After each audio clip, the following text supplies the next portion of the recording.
ado, I want to introduce our amazing guest presenter, who, by the way, is on his spring break today. So he is giving up his time to come and share his information with us. So Chris Zimmermann works in the financial aid office at CSM, and in my mind, he is one of the best financial aid people. He knows the ins and outs of FAFSA and everything to do with financial aid. So Chris, thank you so much for joining us today. And without further ado, I'm going to turn it over to Chris Zimmermann from CSM.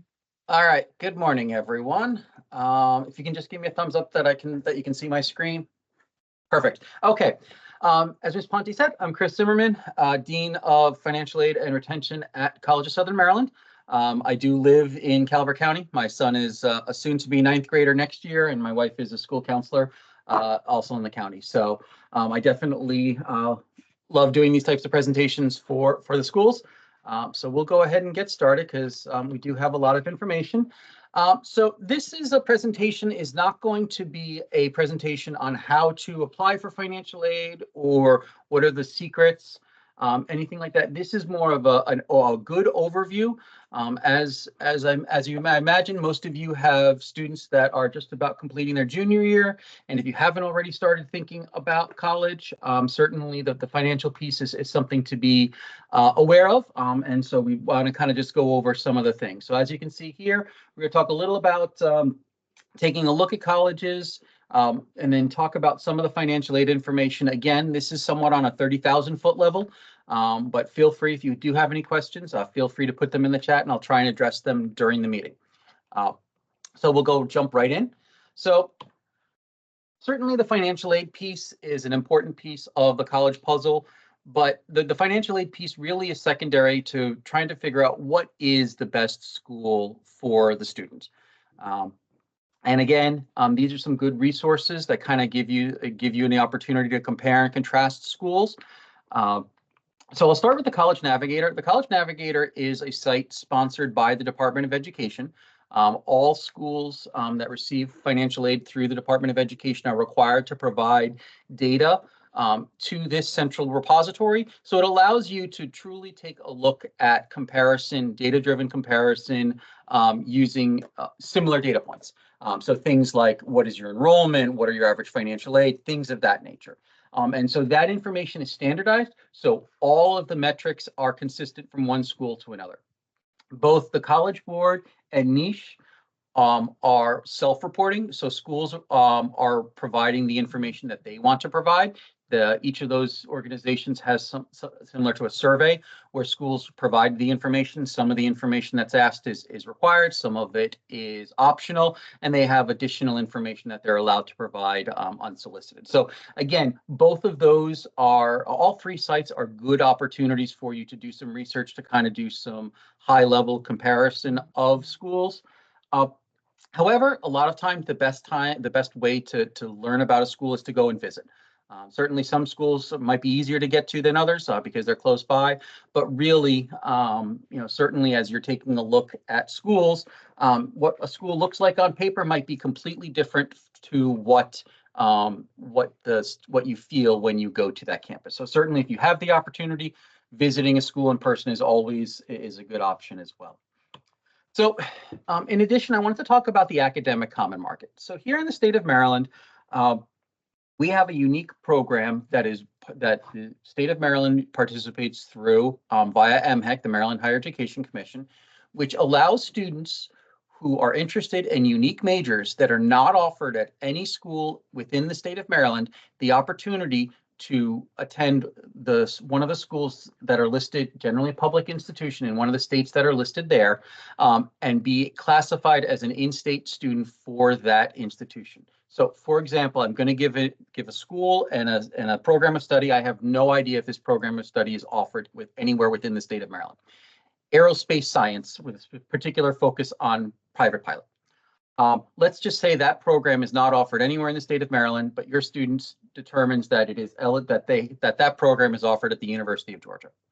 So what the student would do is they would apply to the University of Georgia to that program of study, and then what they would do is fill out an application through the state of Maryland, through the Maryland Higher Education Commission, which will certify that that program is not offered anywhere in the state of Maryland.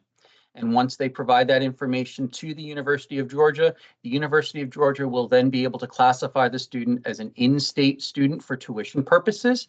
And even though the student's not living in Georgia, they would potentially be able to be paying in-state tuition rates, which if you have not taken a look at any out-of-state public institutions, you will see that those prices are significantly higher for out-of-state students than they would be for in-state students.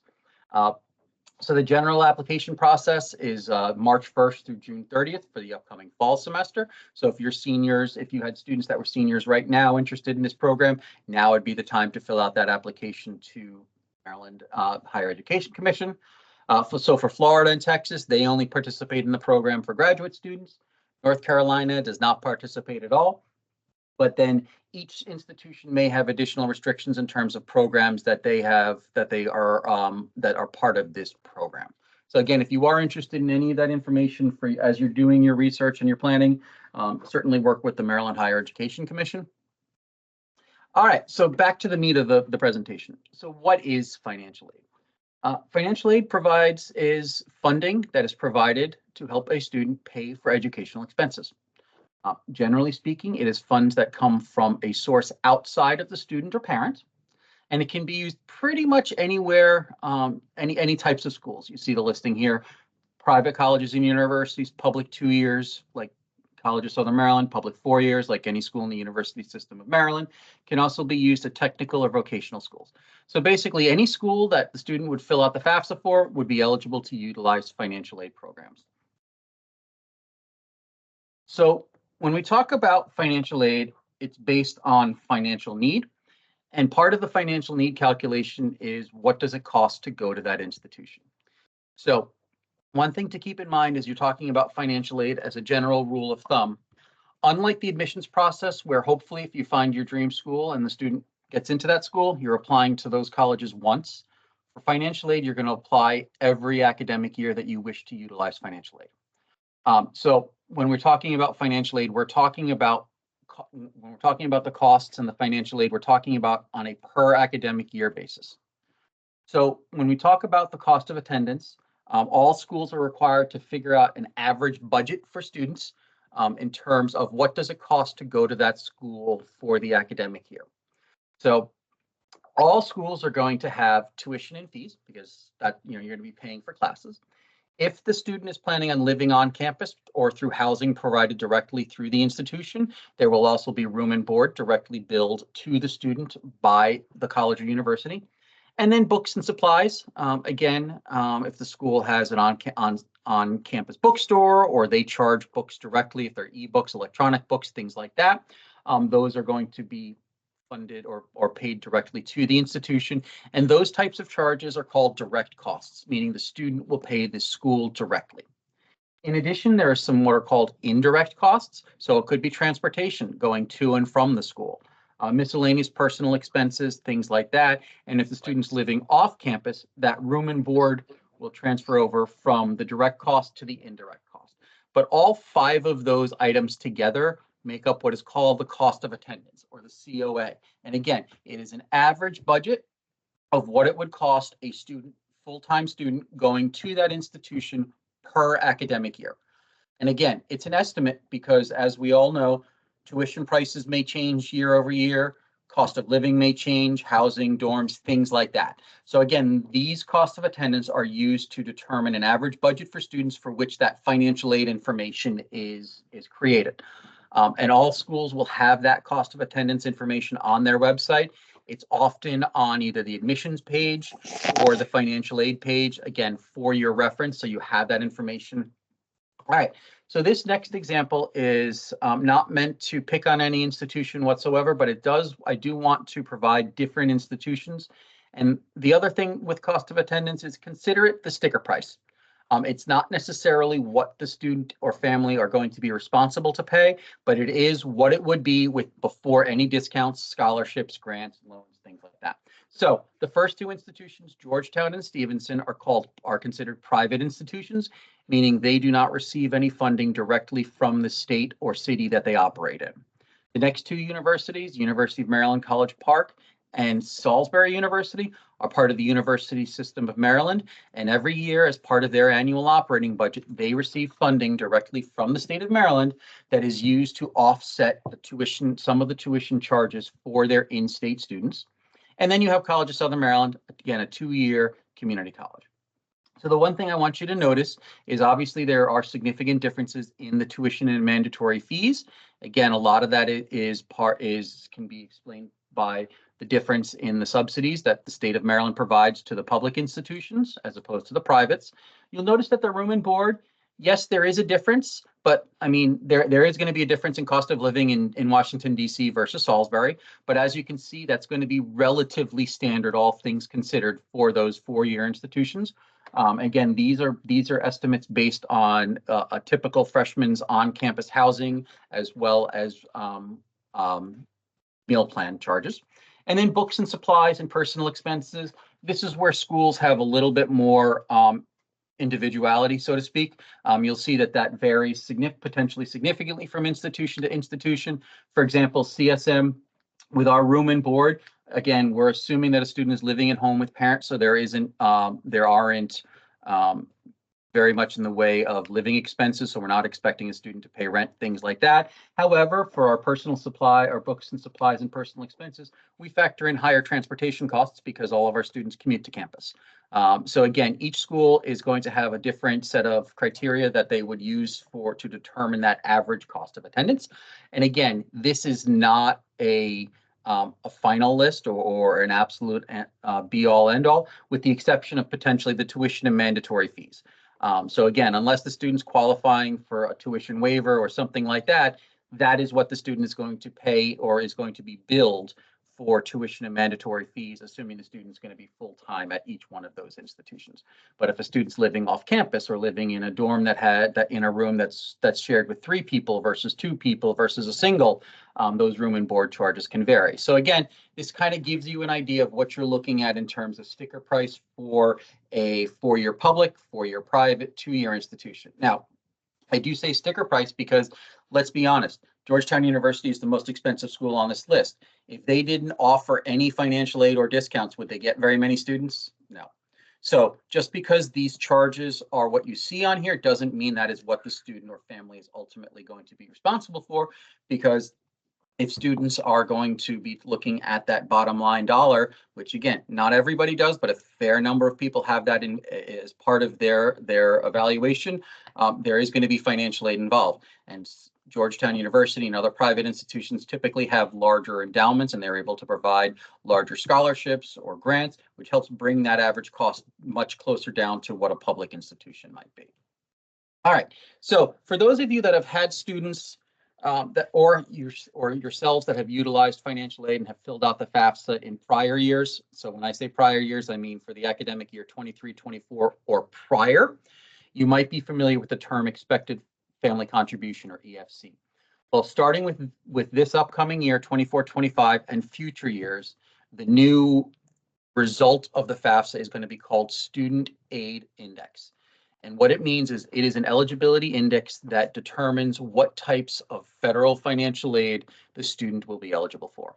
It doesn't mean it's a final bottom line dollar amount that the student will be responsible for. It is the results of the FAFSA are used to determine what types of federal aid through the Department of Education the student would be eligible for. The state of Maryland will use that student aid index to determine what types of need-based aid through the state of Maryland that the student would be eligible for. Excuse me, and institutions also use that student aid index to determine what types of aid the student is going to be eligible for from there.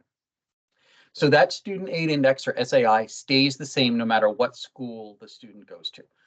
So it doesn't matter whether it is the student's going to Georgetown or the student's going to CSM, that student aid index, that eligibility indicator will stay the same.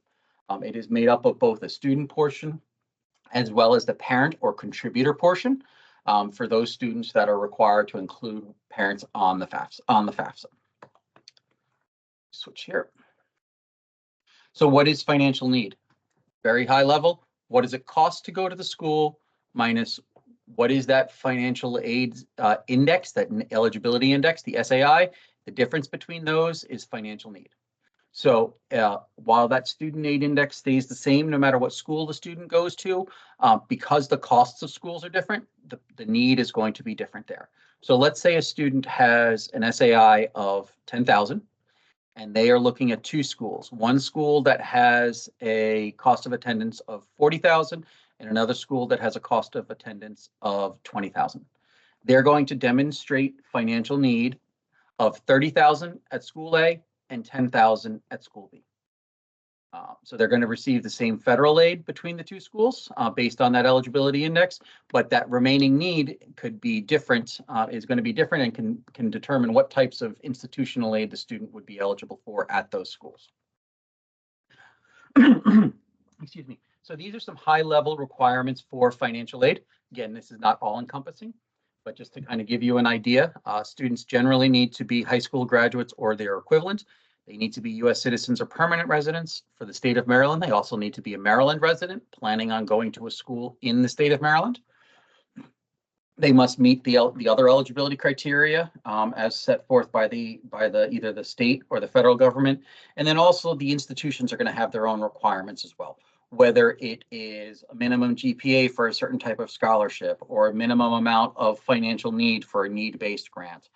The other thing that's important to be mindful of is meet whatever that application deadline is. So let's just use an example of University of Maryland. They may have multiple admissions deadlines or application deadlines for admission. So they may have a November 5th, a November 1st, January 1st, and February 15th. Let's just say those three right there. But to be considered for merit-based scholarships, they may require that students apply no later than January 1st. So while a student may fill out an admissions application on February 1st, which meets their February 15th deadline, they would not be potentially considered for any scholarships because they did not meet that scholarship deadline.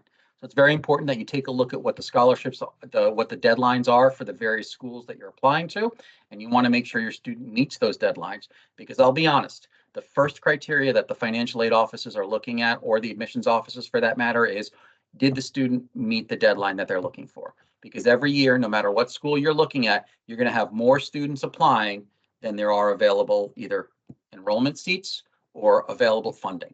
So the first criteria is who applied by the deadline. You review those students first and award those students. And then if there are either seats available in the freshman class or additional funds available in certain financial aid programs, then they award those students that applied after the deadline.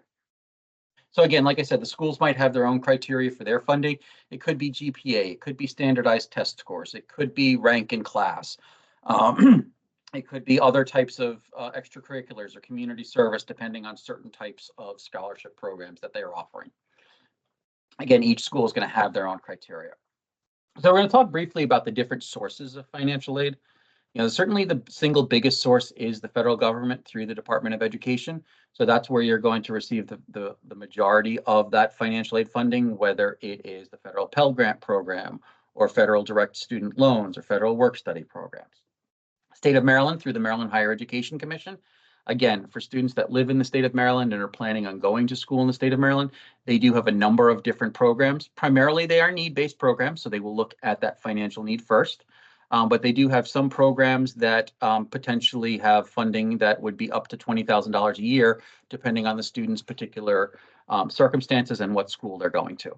And for the state of Maryland, those funds can be used at both private schools in the state of Maryland. So, for example, Stevenson University or Johns Hopkins, as well as public institutions, Towson, College Park, Bowie, and then community colleges, CSM, or any private or trade or technical schools located within the state of Maryland as well. Okay, colleges and universities are going to have their own source of funding to help provide funding for their students. It's going to be primarily either merit-based, traditionally through the admissions office, or need-based grants or scholarships through the financial aid office. And many of the institutions receive a lot of their funding through their own foundations or development departments, where they have donors that are providing scholarships for students. And then private sources, certainly don't want to forget local community organizations, Calvert Local Scholarship Application, Kiwanis Club, Lions Club, things of that nature. And then employers, whether the student has a part-time job and their employer offers scholarships, So for example, every year CSM has a few students that receive scholarships through Chick-fil-A. They are employees of Chick-fil-A and they have a great scholarship program. So they are providing some scholarships for their employees. We also have parents that potentially are receiving scholarships for their students based on their employment at their employer or their job. So certainly that's something you might want to take a look or reach out to your human resources department about to see if there are any educational benefits, whether it's scholarships, whether it's grants, things like that. So what are the different types of financial aid? Financial aid can be broken down into two main types: gift aid and self-help. Gift aid is certainly the preferred method, I'll be honest, for most folks, because that generally means it is funding that is provided to the student that does not need to be repaid. So again, you've got scholarships, which generally require some sort of unique characteristic or skill. It could be, like I said, if it's an academic scholarship, it could be GPA, it could be rank in class, standardized test scores. It could be based on a unique skill. So again, if your student is an athlete looking at NCAA Division I or Division II programs, a lot of those programs offer athletic scholarships to help recruit students to come to their institution and participate on their intercollegiate athletic teams. It could be also for unique skill or talent. So for example, an institution may have a donor that wants to fund students who want to be drama majors. So they may have they might have scholarships specifically for drama majors, or they may want to improve their marching band program. So again, they have a donor that wants to provide scholarships for brass instruments, things like that. So again, each school is going to have their own different opportunities.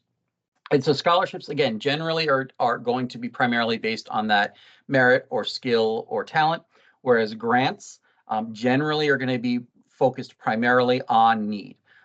So that doesn't mean that there's no GPA requirement for grants or that some scholarships don't have a financial need component, but generally speaking, grants will look at financial need first, and then scholarships will look at that other criteria. But there is some overlap. Some scholarships may have a minimum need. Some grants may have a minimum GPA either to be eligible for it or to have it renewed. So in addition to the grant and the scholarships through the gift aid, we also have what's called self-help. And self-help basically means the student or parent needs to do something to receive those funds. So the most common way is for students or parents to utilize loans, whether it's the federal direct student loan, which would be in the student's name, or the Parent Plus loan, which would be the parent would take that loan out on behalf of the student to help pay for those educational expenses. The student or the parent is borrowing money through the Department of Education, and those funds are sent directly from the Department of Education to the institution to help pay that tuition bill. Or federal work study. Many institutions provide funding for students to get part-time jobs on campus, whether it is through, let's say, the library or the cafeteria or the gym or specific academic departments, lab assistants, things like that.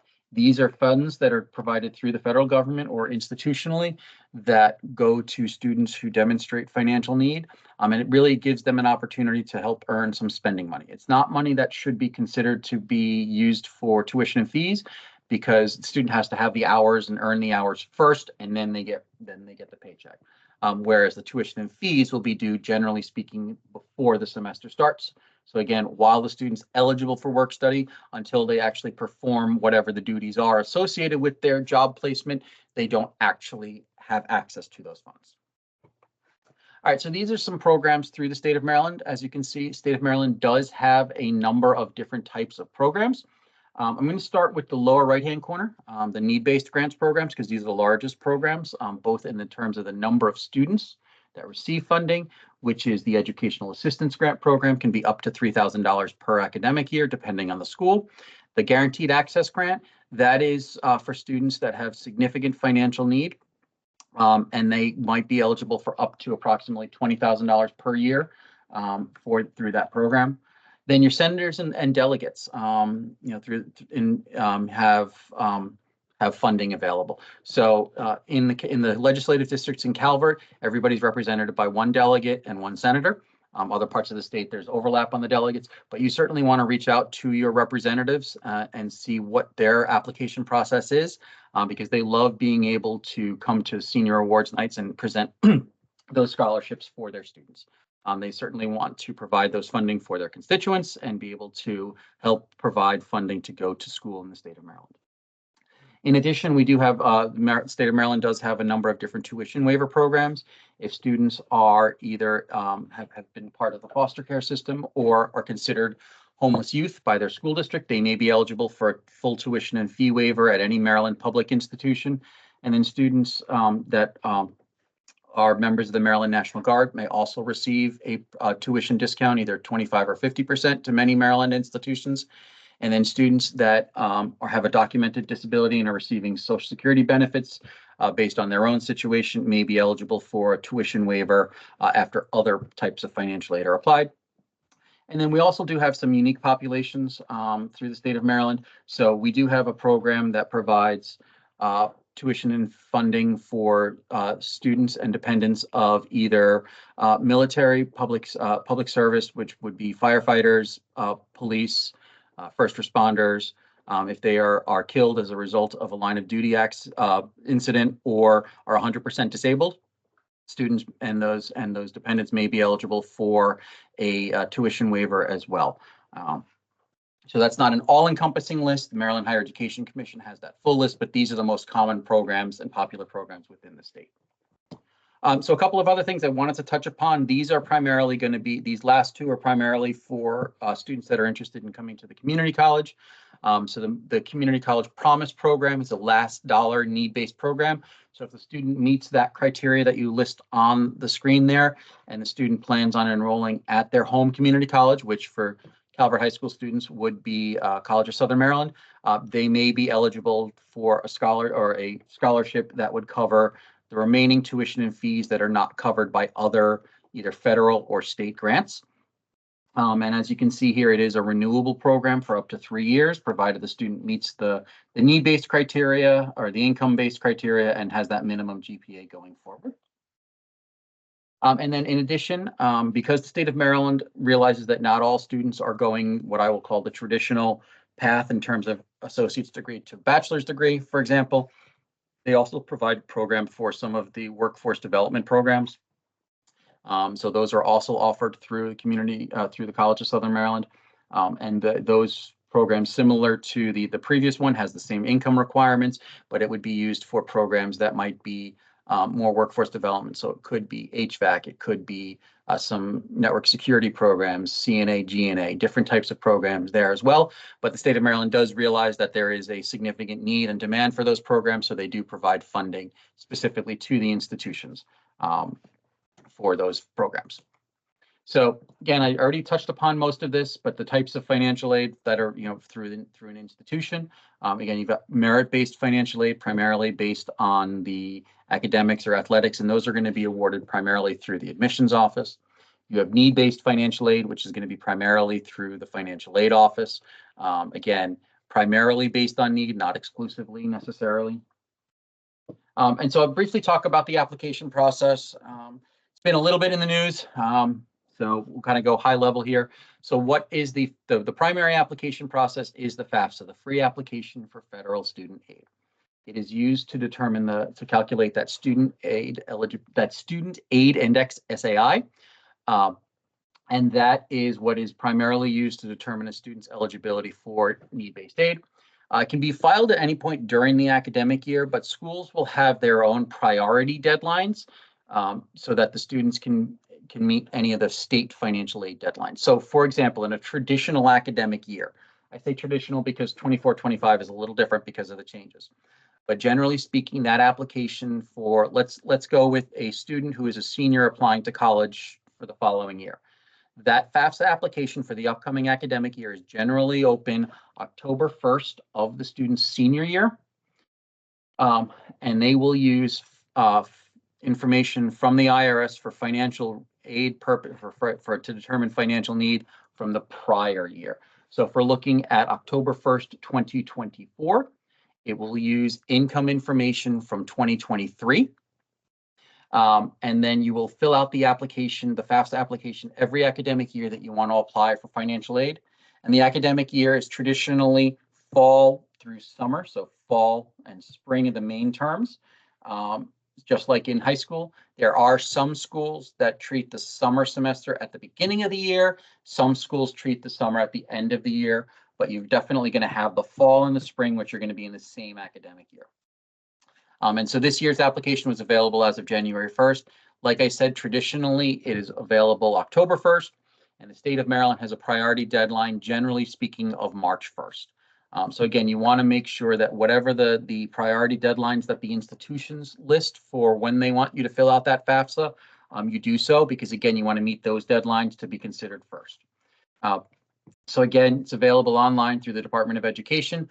If you've never used it before, you would start with the new to the FAFSA process. If you have either filled it out from a prior year or you started and saved it, you can go in to log into the account and make corrections, updates, things of that nature. Again, starting this year, students and parent contributors are required to use the IRS direct data exchange to import that tax information. In prior years, it was optional. Now it is required. And you may be asking myself, well, my student didn't work, so he or she does not have any tax return records. Well, that's okay. What will happen is the student will authorize that information to come over from the IRS, and the IRS will confirm that the student or the parent did not file taxes for the tax year in question. So everybody who completes the FAFSA and contributes to the FAFSA must have their own unique Federal Student Aid ID, FSA ID. They are unique to the individual. So that means you cannot share email addresses or share cell phone numbers for secondary confirmation. Recommendation is for students not to use their Calvert County email address, because once they graduate from high school, they will no longer have access to that account. The basic information that's required to set up an FSA ID is Social Security number, date of birth, that email address, as well as a phone number. And that can be used to fill out the FAFSA, to sign any loan documents, to take a look at your prior financial aid history. So once you've had financial aid that's been dispersed to schools, you will be able to log into the account and see what types of financial aid, how much and when, as well as loan repayment information, who your servicer will be, things of that nature. All right, so once the FAFSA has been completed, that information is processed by the Department of Education and will be sent directly out to any of the schools that you have listed on the FAFSA. Once that FAFSA has been processed, the student will receive an email confirmation and notification. We certainly encourage you to log on to the Federal Student Aid portal and take a look at that information to make sure that it's accurate. If you need to update any information, add schools, things like that, you will have the opportunity to do so. The schools will reach out to the student to determine what the next steps are. And I want to highlight that, because unlike high school, where parents kind of have default access, at least until the student turns 18, to their academic records, in college, the Department of Education considers all financial aid and academic information, so that includes admissions applications, the property of the student. So under the FERPA, Federal Education Rights and Privacy Act, all educational records as it relates to a student in college are the students, which means schools cannot really talk to parents and provide information without either the student being there with them on the phone or have given prior written consent. So when the schools are communicating with the students, they are going to be communicating with whatever, generally speaking, the email address that the student provided on their admissions application or potentially the FAFSA application. And then once the student has an account created with the institution, which generally will be tied to an email address that's given by the institution, they will be communicating to the student via that email address. So again, parents, you want to make sure that the students are checking their email accounts on a regular basis and that they are aware of how to log into the school's portal to get that information. So for example, at CSM, we do not mail very much information. We're primarily via email. So we will notify a student, hey, we've received your FAFSA. Please log into your My CSMD account to view what the next steps are and what documents are needed. Or it could be, we've determined what your financial aid offer is for the year. So please log in and view and accept your aid. So again, we're going to be communicating directly to the students, not to the parents. And if the schools are asking for additional information from the student, it's not because we don't believe the student or that the student made a mistake. We are required by law to verify a certain percentage of those applications. So that's information that we're required to make sure is correct to ensure that we are providing the correct funding to the correct students. So how do the schools determine financial aid? We take a look at that FAFSA information. We use the SAI or the FAFSA results to determine the eligibility for any need-based aid through the federal government. The state of Maryland will also use that information and provide that communication to us. And then we will also utilize that information to determine what types of institutional financial aid programs. Now, the FAFSA is a requirement for all students and all schools utilizing federal financial aid. There is a secondary program called the CSS Profile, which is primarily used by selective private institutions. It's a supplemental application that provides additional information on family resources that is used solely for institutional aid. Federal government nor states, they do not use the CSS profile, but institutions may use that to determine eligibility for some of their individual funding.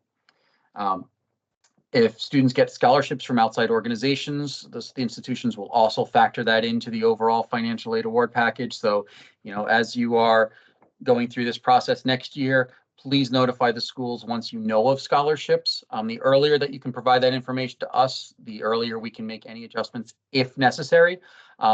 We don't like having to make those adjustments after the fact. We'd rather make those up front as part of the overall award package as much as possible. All schools also have what's called a net price calculator on their website. It does allow students and families to input their kind of individual income information, and it will provide an estimate of what types or amount, not so much types, but how much financial aid a student might be eligible for. Now, a couple caveats to that information. The net price calculator may be a little out of date. It does take data from 2 to 3 years prior to the year that you're applying for. So there may have been some changes in either your income or types or amounts of financial aid from that institution. And again, because it's an estimate, it provides based on information from the students from that particular year. So if for one particular year, an institution had a scholarship program that was providing a significant amount of financial aid for a certain population of students, but that program is not being offered anymore, again, that might have some impact on those estimates. So again, it kind of gives you a starting point. It is not something to go back to the financial aid office or the admissions office and say, hey, your net price calculator said this, because that's, again, it is an estimate. Here's some additional information, both through the federal government. Studentaid.gov has some great information. It goes through what I call the life cycle of a student. It has information when student is considering schools, when they're in schools. They have information for the parents. And then they also have for once the student has graduated from their program of study and are in the repayment process. Maryland Higher Education Commission, they are our higher education authority within the state of Maryland. So they approve institutions, they approve programs of study. So they have a lot of information both on the different schools in the state of Maryland. You can do a search for programs of study or majors by either level. So whether it's a certificate level, associate, bachelor's, master's, doctorate, or by school, or both. So here's some scholarship search engines. I'm going to come back to this page just because I got a couple others here, and then we'll leave this here for when we have questions. So again, some additional scholarship resources. Again, the counseling department at each of the high schools is aware of some scholarships that may be specifically geared towards students at, in this case, Calvert High School. Again, the Calvert local scholarship application, that is going to be for students from Calvert County high schools and only for those students. So while a national scholarship may be great, like for example, the Coca-Cola Foundation, it may be a $25,000 scholarship for each year. But there may only be either one recipient each state, or 5 recipients nationally, and the students are going to be in the same pool, with students from all over the country. Whereas with the local scholarship organization, the Calvert Local Scholarship, even though those scholarships may be in smaller increments, the application pool is much smaller as well. Again, colleges and universities are going to have their own deadlines for scholarships as well as admissions. And then again, the state of Maryland through the Maryland Higher Education Commission, they generally have a March 1st priority deadline as well. another opportunity for students to kind of get a jump start on some of the colleges and college credits and potentially save some funding is this DSM dual enrollment program. Again, it allows students to take college classes while they're in high school. Currently, the students would potentially be able to take classes either in the high school or at CSM or potentially online. And for those courses that are approved as part of the college blueprint, the Maryland blueprint, Calvert County is currently paying for those tuition and fees. So the student has the opportunity to take those classes at no cost to the student and family. And again, they are college classes. So assuming the student passes the class and is interested in utilizing those at other schools, many of those credits do transfer not just to CSM, but to many other institutions, both within the state of Maryland and throughout the country. Here are a couple of examples of institution-specific scholarships. So the first scholarship is actually a federal funded program through the National Science Foundation, and it is for students that are interested in a major or a career in the STEM field. So this is a renewable scholarship, so the students can receive up to $6,000 per academic year for 2 years. They also have additional out-of-classroom opportunities for engagement with industry professionals. We also have some students that have been able to utilize internships in between their first and second year. The CSM Academic Scholarship, Academic Excellence Scholarship, is funded through our CSM Foundation, and we offer a scholarship to each student, to one student from each of the graduating classes at all of the public high schools within our Tri-County area.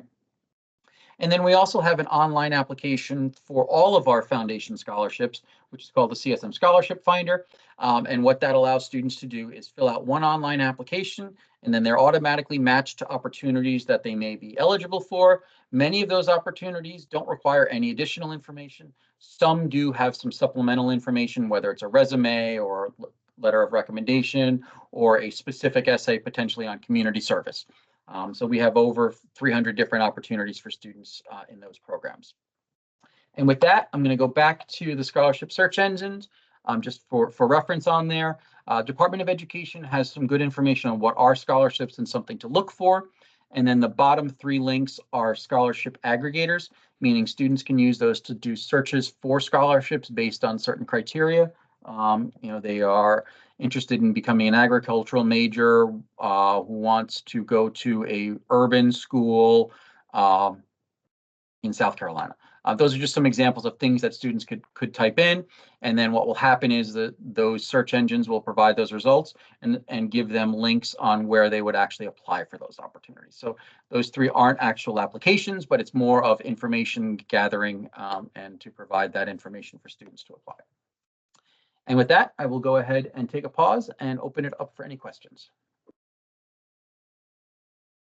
So again, if you have questions, feel free to unmute your mic if you're feeling brave and shout them out. And if you are not feeling as brave, if you wanted to put them in the chat, we can definitely answer them that way as well. And then Chris, before we end today, I want to take a minute too. I'm going to steal the screen back from you because I want to share information, not now necessarily, but I want to share information about how we advertise scholarships at Calvert High. So I want to make sure everybody sees that before they go today too. So do we have any questions today?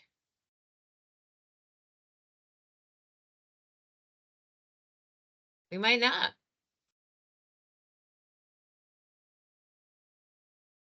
All right, well, Chris, I am going to steal the screen back from you if that's okay. All yours. So I just want to share information how we share scholarships at Calvert High School, because we do, like Chris said, we do get a lot of scholarships here. So what I'm sharing with you now is a presentation that I gave to seniors earlier this year. And I am in charge of sharing scholarships, of disseminating scholarship information to our students. So I do that in 3 main ways.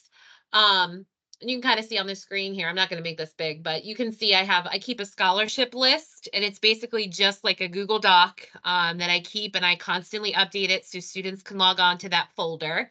And I'll show you what that looks like in a second. And because most of the scholarships are for seniors, I constantly am emailing it to students, every update I get, especially now is the busy season for scholarships. So springtime, like February, March, April is the time when I'm very busy advertising scholarships. So that's also regularly emailed out to seniors.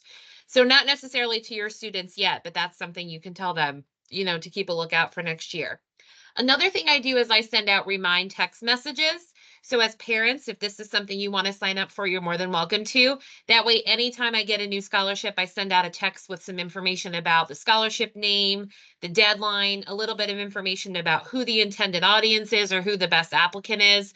Like maybe this scholarship is for intended education majors, or this one is for students who have SMECO as their electric provider. Just a little bit of context about what the scholarship is, and then information about where they can access the application. Should they apply through a website? Do they have to download a paper application? Like that sort of information. And then I also share that same information on Twitter or X. So in the chat, I'm going to include information about the Remind so that you have that.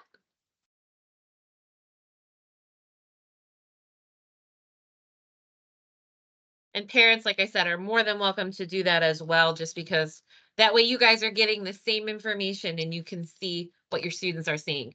But let me take a moment to show you this scholarship, like how I keep the list. So the website is bit.ly/Calvert scholarships with a capital C and a capital S. And I'll put that link in the chat in a minute.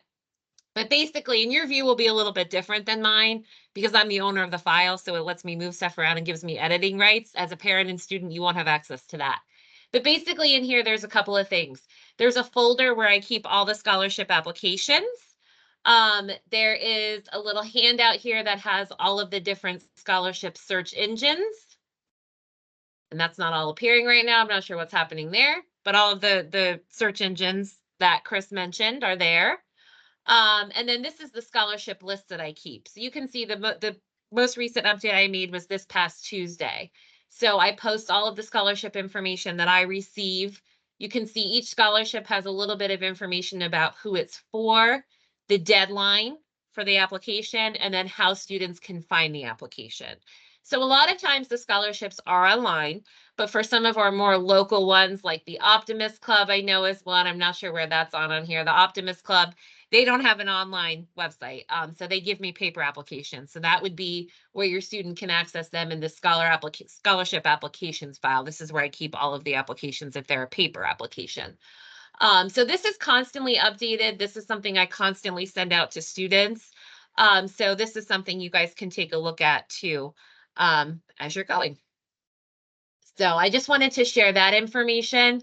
And also to kind of go back, I know we had Miss Kidwell here our last junior breakfast, but just also to kind of push her services again too. If you need help with her to look at your specific situation for financial aid, maybe if you're going to need help filling out FAFSA next year, she's an amazing resource and she is available to help. She can sit with you and your student one-on-one and really kind of help you through and be a guide for the process. She's very great. She's very up on things. Her and Chris are two of my favorite financial gurus. So they are definitely up and up on things. So I'm going to share that link in the chat in a second here. I'm going to stop sharing my screen. But I just wanted to share that information with you all about scholarships too. So kind of to wrap up today, does anyone else have any questions?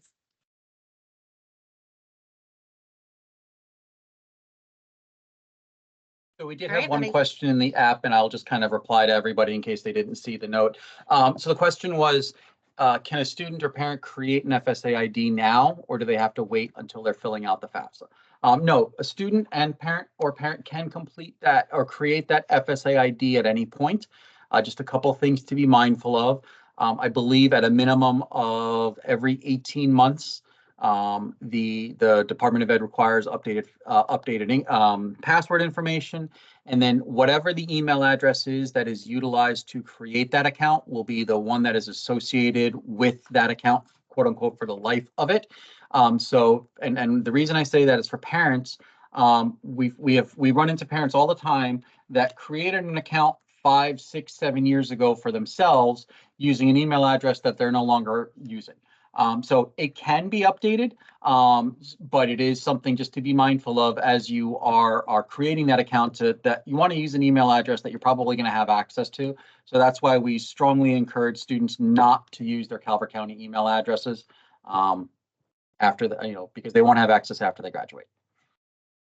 And also when you're doing that, to make sure your student enters their social security number correctly. As adults, we kind of know our social security numbers, but students don't always know. And even if they enter one digit off, it is a nightmare. You can get it corrected, but it takes a very long time and it's a lot of Yes. documentation to get that fixed. So make sure your student enters that correctly as well. So last call for questions, I guess, this morning. Anything else?